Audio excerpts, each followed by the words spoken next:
દક્ષિણ ગુજરાતની સૌથી મોટી સુરત નવી સિવિલ હોસ્પિટલની બેદરકારીનો કિસ્સો સામે આવ્યો છે।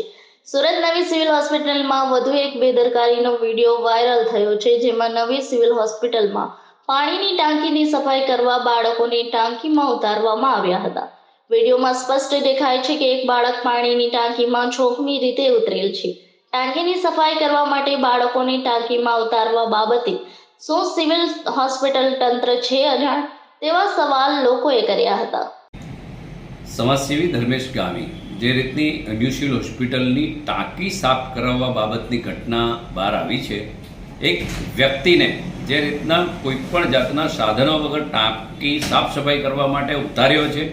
આ ટાંકી સાફ સફાઈ કરવા દરમિયાન અગર ગુંગળામણ કે કોઈ પણ કારણથી એનું મૃત્યુ થાય તો એનું જવાબદાર કોણ? જે રીતના મહાનગરપાલિકાના જ્યાં પણ આ રીતની ટાંકીઓ હોય ત્યાં સાફ કરવા માટે કે ડ્રેનેજ સાફ કરવા માટે કમિશનર સુધીના લોકોની પરમિશન લેવાની હોય છે, ને પછી એના જે કંઈ સાધનો હોય એ સાધનો પહેરાવીને જ એ ટાંકીને સાફ સફાઈ કરવાની હોય।